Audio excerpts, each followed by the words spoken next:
Ito, breaking news. Nagsalita na ang Iglesia ni Cristo tungkol sa pag-aresto kay PRRD at pagdala nila sa The Hague, Netherlands. Okay.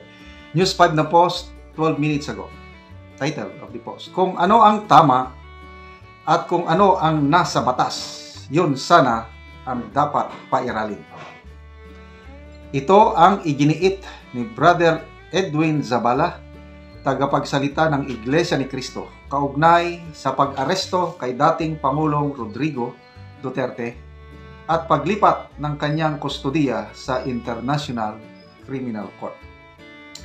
Sa The Hague, Netherlands, si Duterte para harapin ang reklamong crimes against humanity sa ilalim ng war on drugs ng kanyang administrasyon.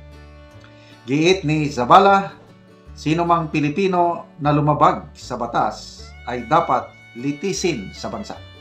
Aniya, may kakayahan ang mga hukom sa ating bansa na gampanan ang kanilang tungkulin na ipataw ang hustisya. Kung ang batas ay binaliwala, ay nagbubunga nito ng kaguluhan, hidwaan at kawalan hustisya. Aniya. Matatandaang nagsagawa ng National Rally for Peace noong January 13 para isulong ang pagkakaisa sa gitna ng tensyon sa politika. Yan po ang post ng News 5 at inilagay nila dito yung exact mensahe ng tagapagsalita. Ito, kung ano ang tama at kung ano ang nasa batas, yan sana ang dapat pairalin. Sino mang Pilipino o mamamayan na may ginawang paglabag sa ating batas, dapat dito litisin sa ating bansa. Gumagana naman ang sistema sa ating bansa. Hindi po natin sinasabing huwag litisin ang dating Pangulo sa mga inaakusa laban sa kanya. Nagtitiwala ang Iglesia ni Cristo sa integridad at kakayahan ng hudikatura para pagpasiyahan ang ganitong usapin.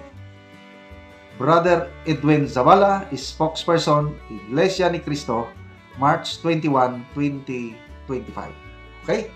So, magbasa lang tayo sandali sa mga comments bago tayo magbigay ng reaksyon. Pimentel Garcia Sam, paano nga lilitisin dito sa bansa natin, sa panahon niya nangyari ang mga krimen? Flex Sky, binababoy na nila ang batas, ginawang inutil ang justice system ng gobyerno, hindi sinusunod ang batas. Albert Angelo Garin, paano makakasuhan dito sa bansa natin? Walang police report. Dan Madrihelo, wala kasing nasampang kaso dito. Biro mo, libo-libo ang napatay, tapos zero case. Anong libo-libong napatay? 43 lang ang kaso doon sa 43 lang ang kaso doon sa ICC. Libo-libo. Ano ba naman? Ano 'yon? 19 plus 24 equals libo-libo, 30,000. Yan ang mathematics ninyo.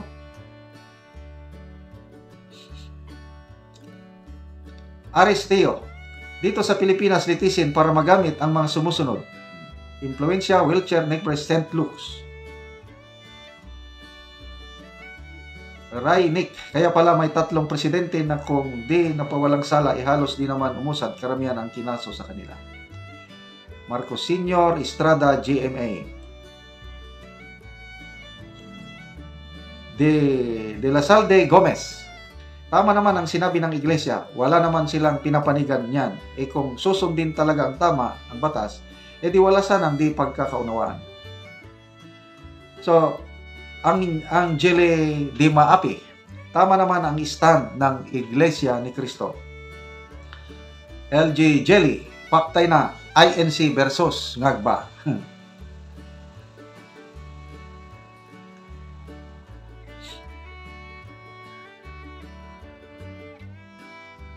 Nick Marquez, kaya nga dito dapat, tapos ayaw paimbestigahan ni ang drug addict at EGK niya. Tadeo Lemor, tama, dapat litisin dito. Sana dito sa Pilipinas kasi dito siya nagkasala at dapat din Sana mga adik at mga drug puser noon hinuli at ikinulong para litisin dito sa Pilipinas. Okay. Jones Alexa, salamat INC. Kawawa kayo, ngagba admin sa darating na halalan. Yan na. I'm very sure ito. Ang Iglesia ni Cristo na nagsalita.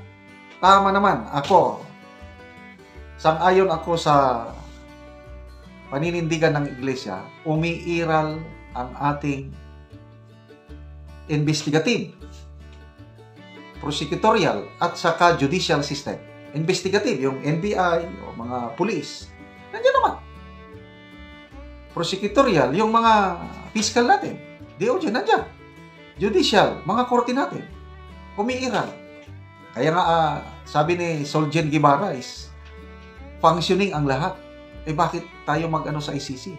Wala nang sakop ang ICC kasi complementary lang ang ICC. Papasok lang ang ICC sa mga bansa na hindi na gumagana ang investigation, prosecution, at justice system.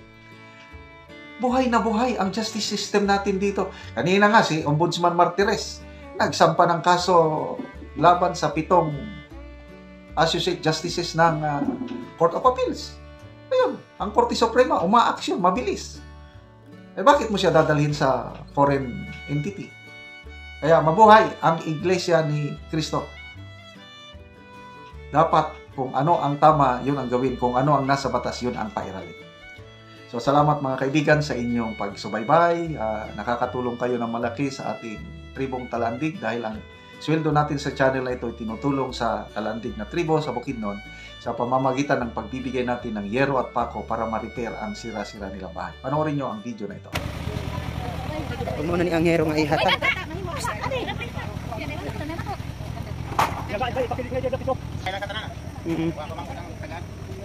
So 150 ni tanan kahero ang butang dire, so magbahin-bahin dayon karon kining natipok ng mga tao, kini karon ang magkuha og kada isa ani tag napulo. Oo, sige antilayon ko. Bulsot. Ug muna ni ang masingit-ngit na, muna ni ang makita sa ilang atok ni ante. So muna ni siya ang gitagaan og gero karon. So muna ni ang ilang balay guba-guba na gyud, ang ilang gero pod kuan lagi kayo mga bulsot na. Muna ni ang ilang kaimtang wala pod sila isuga. Ngit-ngit kayo sila. Ante unsa imong mga istorya ante nga karon abot nang imong gero? Salamat gid kayo sa nagkuan ani, nagmugna aning kuan hinabang namo. Salamat gid kayo labi na ang Ginoo nga nagkuan sa kuan ani. Salamat gid kayo di gid matuk nga akong pagpasalamat aning kuan. Kay di na gid mi maturuan kay sa inaanay sin. Salamat gid kayo. Oo, labi na ante ang nagtabang ani. Oo, labi na sa inyo ha nga kuan. Kuan mo sa Ginoo nga mo'y nakakita sa among balay. Salamat pud kayo sa inyo ha. Hinaut-unta nga ang inyong mulakaw pero hindi mo kaubanan sa Ginoo. Oo, ante salamat. Oo, nagpasalamat si ante sa Ginoo ug sa nagtabang niini.